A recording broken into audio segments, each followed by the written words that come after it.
Hey, what's up everyone? I'm Colby from Sanitarian Productions. We're back again with another action figure review. In this episode, we're taking a look at the WWE Divas Eva Marie. This particular figure came out in around 2015, and yeah, I'm actually really digging the actual packaging itself. This particular one has some damage to it, so it is what it is. Some of these figures, for whatever reason, and somebody out there, please correct me or, enlighten me here. I've not been able to find a whole lot of WWE figures in good condition in the packaging.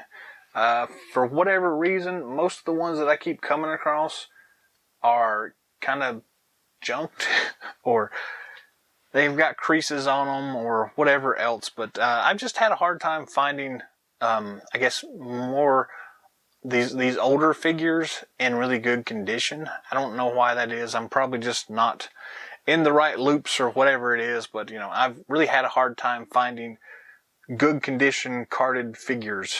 So, whatever. Here is Eva Marie. The figure inside looks really great here. Flip this over to the back here. We can see what else is going on here. So yeah, 2015 copyright here.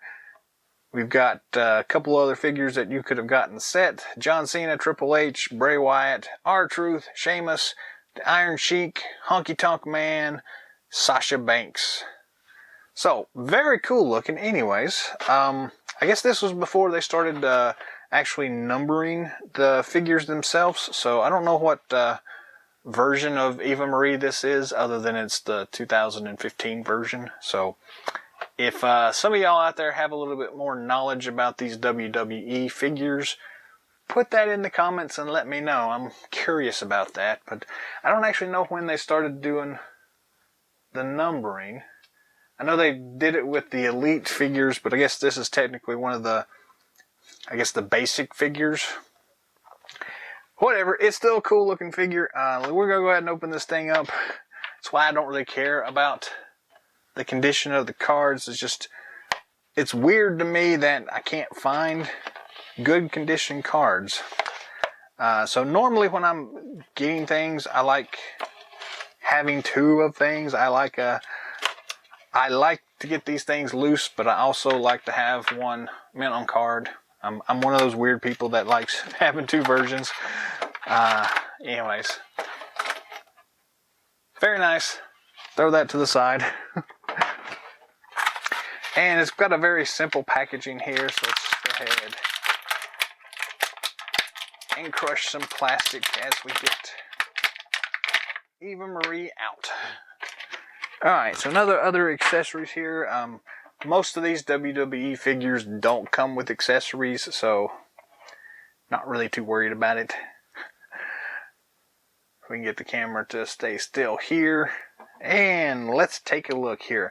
So, I'm actually really impressed with the head sculpt on this one. Eva Marie's head sculpt looks really great here. Really awesome detail there in the hair. I'm sure the camera lights here are probably blowing the light out, but so it's on the viewfinder that when I'm watching this looks like a mint green blue, but in real life it's kind of an emerald green. So very nice. It's just got some paint apps on it, so gold buckle there on her waist, gold little amulet looking thing there on her chest. On her back here, she does have some painted decals. Don't know how well you can see that, but little straps for her tie straps. The little eyelets there, they're painted on there, so that is very cool. And she's got some decent looking details there on her boots, but yeah, they've always been kind of skimpy on their details, I guess, which is one of the reasons I didn't really get into this line to begin with, but I'm slowly starting to appreciate some of these a little bit more, so it is what it is. That's one of the reasons I went ahead and picked this one up here. Very nice paint apps everywhere. Again, very nice head sculpt here. As far as articulation goes, the head does spin 360 degrees. The hair gets in the way more so on this figure than I have seen on others, but it still does spin. You've got a little bit of up and down motion there, a little bit of side to side, which is actually surprising that we have that much articulation, so that's really good there. We do have the standard ball and swivel at the shoulder joints on both sides. The hair doesn't really get in the way of the articulation. You just can't see the articulation there. So, yeah, very cool. We do have a swivel at the top of the bicep there. We have the standard single elbow joint. We have the standard swivel at the wrist. We do have the standard, let's get this arm moved out of the way here. Standard ab crunch feature here. Doesn't really swivel a whole lot, but goes up and down fairly well. We do have a standard twist at the waist.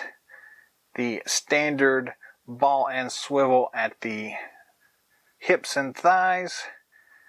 These things are always kind of tricky here. They get a little bit sticky, and then that one actually goes forward a lot more than some of the rest of these I've seen.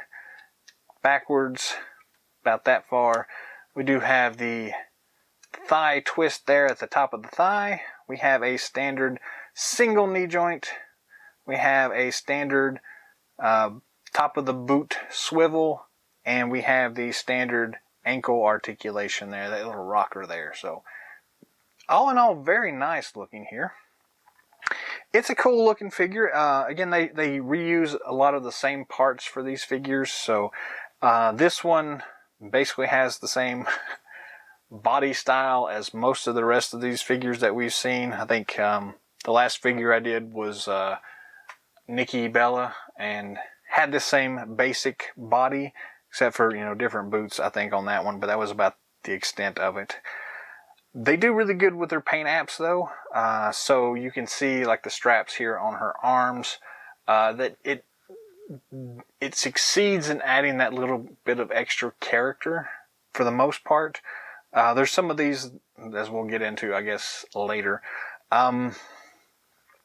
I do wish they would do a little bit better on some of their paint apps for, like, or I guess sculpting is what I'm more looking at. I want more sculpting done as opposed to just paint apps like on her chest here.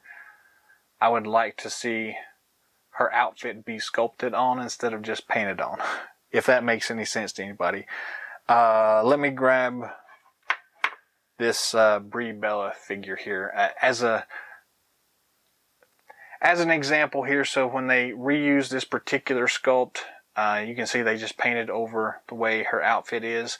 There is sculpted detail in there that they just paint over, and that just bugs me. So again, that's not this figure. This is Eva Marie. So this one, it looks very clean. It's a great looking figure, and again, I'm really impressed with the head sculpt on this one here. So yes, very cool looking. I don't know what else to say on this particular review, so I'm impressed with it. It's very cool looking, great head sculpt, standard articulation for these basic figures, and yeah, that's pretty much it.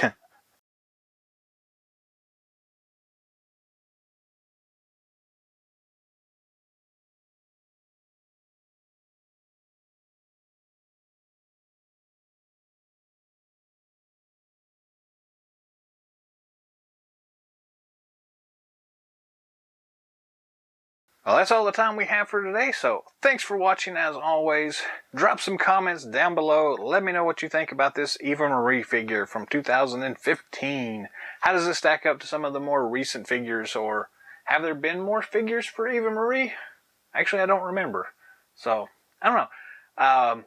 If someone like me, being silly and not knowing all this information, is looking for better information about these figures, where should I look? Any of y'all out there that are WWE collectors, what resources are out there for figure identification and just all that other stuff? Yeah, let me know about that. I'm kind of getting curious now. Anyways, thanks all for watching. If you'd like to see anything special in future episodes, let me know that in the comment section as well. and I'll do my best to get it out in front of y'all. So, till next time.